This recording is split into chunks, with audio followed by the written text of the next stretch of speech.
Semana passada, a Copel ela nos informou que ela fez um desinvestimento em uma de suas empresas. Esse desinvestimento, pessoal, pode proporcionar para 2024 a possibilidade do valor dessa venda ser destinado para dividendos. Então, hoje nós vamos analisar o valor desse desinvestimento e, além disso, nós vamos também analisar mais detalhes de como que funciona a distribuição dos dividendos de Copel, quais as projeções futuras, preço intrínseco, também outras projeções, todos esses detalhes agora, mas antes se inscreva no canal que é muito importante, tá, pessoal? Vamos lá para o vídeo então. Então, atualizando para vocês aqui o desinvestimento que foi feito de Copel, ela assinou um contrato de compra e venda, onde foi feito o desinvestimento da UEGA, onde o foco principal desse desinvestimento, pessoal, é por conta do projeto de descarbonização que a Copel tem estruturado. O total dessa venda vai trazer para a Copel 320 milhões, entre aspas, bruto e líquido, que vai ser destinado totalmente ou para investimentos ou para dividendos, vai ser de aproximadamente 290 milhões por conta da dívida líquida que ela tem. Então, no caso, essa dívida foi diluída conforme também o valor das vendas e a participação total de Copel vai ficar em 290, conforme eu já relatei. Certo, mas será que esses 290 milhões aproximados podem ser distribuídos no formato de dividendos? Bom, não sabemos, mas há uma possibilidade. Caso isso for positivo, podemos esperar uma grande porcentagem de dividend yield nos próximos 12 meses de Copel, ou seja, 2024. E até trazendo para vocês mais detalhes de como que funciona o pagamento de dividendo de Copel, pessoal. Vejam só, eu trouxe esse organograma onde ele detalha como que funcionam os pagamentos. Temos aqui então o lucro líquido, caso seja negativo, não tem o pagamento, conforme está em lei, e caso seja positivo, aí existem vários parâmetros. No caso aqui, a alavancagem é o fator principal que dita o pagamento de dividendos, que é o que todos nós identificamos quando nós vamos investir em empresas de elétrica, já que com uma alavancagem muito elevada, esse ponto acaba afetando os pagamentos de dividendos, as distribuições. Tá? No caso aqui, qual é a estratégia de Copel? Uma alavancagem superior a 2,7 vezes, a empresa vai pagar apenas 25% do lucro líquido, que é o que está em lei. Caso essa alavancagem esteja entre 1,5 vezes e 2,7 vezes, eles vão pagar 50% do lucro líquido da empresa, porém tem uma limitação ao FCD. Para quem não sabe, o FCD é o fluxo de caixa disponível. Basicamente, é o caixa menos os investimentos, ok? Esse é um fator primordial que tem afetado o pagamento de dividendos de Copel, já que eles estão fazendo muitos investimentos, que eu já vou mostrar para vocês. Para finalizar aqui, caso a alavancagem seja inferior a 1,5 vezes, eles vão pagar 65% do lucro líquido, descontando também o FCD. Perfeito? Essa é a estratégia de distribuição de dividendos de Copel. E atualmente, como está essa alavancagem? Hoje, a alavancagem está em 2,3. Isso quer dizer que a empresa está pagando 50% do seu lucro líquido no formato de dividendos, ou seja, o payout é para ser aproximado a 50%. Porém, nós estamos percebendo que os dividendos estão bem abaixo comparado ao seu lucro. Um dos motivos é por conta dos investimentos, é por conta dessa porcentagem que eles estão retirando do lucro líquido para investimentos. Isso acaba afetando os dividendos. E esse é um dos motivos que Copel tem pagado poucos dividendos.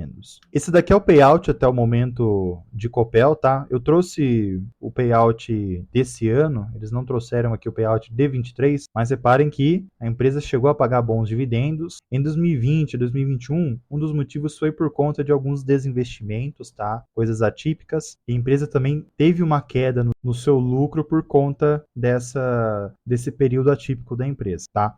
E até trazendo mais detalhes para vocês quanto a esse ponto, eu trouxe também o orçamento de investimentos de 2024 para a Copel, projeções dos investimentos. A previsão é que o total de investimento sejam 265 milhões pelo orçamento de investimentos que eles trouxeram no Copel Day. Perfeito? Caso haja alguma alteração, eles vão nos informar. Até o momento, esse é o valor e cabe a nós agora esperar para ver se aquele valor que foi desinvestido lá no início que eu relatei para vocês seja repassado para cá. Perfeito? Nesse caso, seria dobrado esse valor aproximadamente, tá? Mas só para vocês terem uma noção, galera, vejam que esse investimento aqui, ele fica próximo a anos de 2021 e 2020, períodos que a empresa pagou bons dividendos. Isso quer dizer que há uma perspectiva de um melhor pagamento de dividendos em 2024. Não estou falando que a empresa vai pagar. A gente trabalha com probabilidades, com possibilidades aqui. Se baseando por esses números, é uma ideia, ok? E até trazendo para vocês o histórico de dividendos pagos, vejam que esse ano foi bem inferior, tá? Talvez virando o ano vai aumentar esses dividendos aqui também, pode ter uma distorção, mas poderia ter sido mais. A esperança é que nos próximos anos a empresa pague mais dividendos, né? Desconsiderando 2021, pelo menos se a empresa consiga pagar uma média de 6%, seria muito relevante os pagamentos de dividendos. Mas nós entendemos que não funciona dessa forma quando a empresa está em processo de investimento, ok? Fora também os investimentos, a empresa acabou de ser privatizada. Já fez um ano agora, a empresa está em processo de desinvestimento de algumas coisas que não eram mais necessárias. A parte de otimização dentro do processo empresarial, como gastos desnecessários, como quantidade de trabalhadores excessivos, ineficiência de vários aspectos dentro da empresa. Todos esses pontos vão ser tratados, vão ser levados em consideração lá dentro, para aí sim ser otimizado e reduzir custos. Esse é um trabalho que está sendo feito pela Copel. E até entrando em alguns pontos importantes que a Copel relatou no Copel Day, pessoal, eu trouxe aqui alguns fatos que podem nos demonstrar uma projeção positiva para a Copel para os próximos anos. Bom, atualmente, conversando sobre a alocação de capital da empresa, ela está trabalhando na parte de distribuição, uma empresa que foca muito em distribuição. Hoje, ela tem um crescimento orgânico já com a sua base estruturada e também um crescimento inorgânico, que no caso é crescer através de novas áreas de concessões, ou seja, mais investimento. Na parte de geração, a empresa está focando na renovação dessas concessões, tanto de Foz do Areia, Segredo e Salto Caxias. E também outros leilões de capacidade, tá? Algumas oportunidades que podem surgir para a geração aqui. Bom, quanto à transmissão, está sendo levado em avaliação lotes sinérgicos, e a parte de comercialização está focado bastante em varejistas, ok? Quanto ao seu portfólio de ativos, na parte de geração, pessoal, nós vemos que a empresa, no caso, no primeiro trimestre de 23, a maior parte é focada em hidrelétrica, tá? E está crescendo bastante na parte eólica, sendo 76 usinas de geração. Na parte de transmissão, a empresa hoje tem 53 subestações. Ok? Dentre esses projetos que a empresa está trabalhando para crescer cada vez mais, um foco é a renovação das concessões, tá? Igual eu relatei para vocês, esse é um trabalho que está sendo elaborado. E fora isso, já entrando na parte de investimentos, a empresa quer focar principalmente na parte de transmissão para investimentos, onde tem uma taxa de retorno atrativo, e também na parte de geração, onde o foco é modernizar as usinas. E vejam que as projeções para esses investimentos são bem positivas até 2025, ok? Sobre a base de remuneração, vejam que a perspectiva para 2025 e 2024 também é de uma crescente nos seus pagamentos, perfeito? Esse é um outro aspecto que vai englobar aquilo que nós conversamos lá no início, quanto aos dividendos. A perspectiva da empresa é que também ela volte a pagar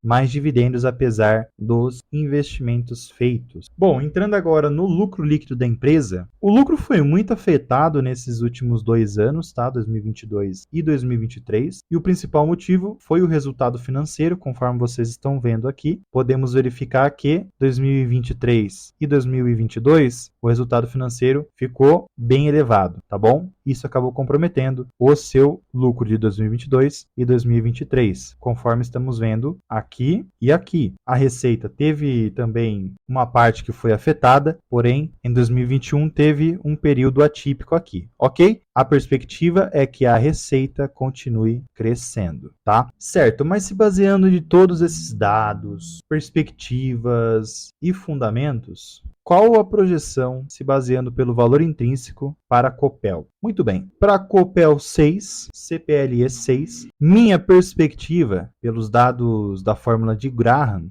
é que o valor intrínseco seja 10,84, acima do que está hoje. Oportunidade, ok? E até trazendo para vocês pelas projeções técnicas, pessoal. Bom, esse é o gráfico de CPLE 6. A empresa, ela segue uma tendência muito constante, muito estruturada. Existem meses seguidos até que a empresa trabalha em queda, conforme vemos aqui e aqui, mas no longo prazo ela vem crescendo. E esse é um fator muito importante quando nós vamos investir, principalmente no setor de elétrica. Você investindo em uma empresa do setor de elétrica que não traz esses benefícios, não é muito interessante. Mas no caso aqui, esse é o gráfico mensal, trouxe alguns pontos importantes para a Copel, tá? Para as zonas de resistências, que a empresa pode chegar em certo patamar e abrir uma possibilidade de compra, seria a 9,51, 8,64, 8,19 e 7,75. Agora, projetando para cima, a possibilidade da empresa bater em certo valor e dar uma retraída depois, existe o 10,24, 10,84, que é o valor intrínseco que eu trouxe para vocês aqui, e mais para frente, imaginando uma crescente quando o mercado realmente estiver no mais alto padrão no ano que vem, 12,10. Perfeito, essas são algumas projeções para a Copel aqui. A empresa está em tendência de alta, mesmo se vier em queda aqui, descontar algum trimestre no ano que vem que seja negativo, ou até nesse quarto trimestre seja negativo e venha a cair, pode pintar algumas oportunidades aqui, tá? Lembrando a todos que não é nenhuma recomendação de compra ou nenhuma recomendação de venda, tá? É apenas para vocês terem uma noção de momento de mercado, tá bom? E até para finalizar essa rentabilidade de Copel, pessoal, sem levar em consideração os dividendos, CPLE 6, comparado com IBOV, CDI e o IDIV, que é o indicador de todas as ações desse setor elétrico, veja que a empresa trabalhou acima de todas nos últimos 5 anos, sendo que a empresa sempre trabalhou acima sem nenhuma volatilidade, constância e tranquilidade. Ótimo investimento. Meus amigos, e vocês? O que vocês acham de Copel? Vale a pena ter na carteira? É uma oportunidade? Tá cara? Tá barato? Qual que é a opinião de vocês? Deixa aqui embaixo. Apesar dela não estar pagando bons dividendos, ela tem uma perspectiva boa no futuro. É claro que por conta desse período que a empresa está passando após a sua privatização, até ela começar a se estruturar, isso leva tempo, mas há perspectivas. Comente aqui embaixo. Também lembro a todos para se inscreverem no canal e deixar o like, tá? Essas duas coisas são importantíssimas, tá? Uma ótima semana a todos. Grande abraço e fui, meus amigos.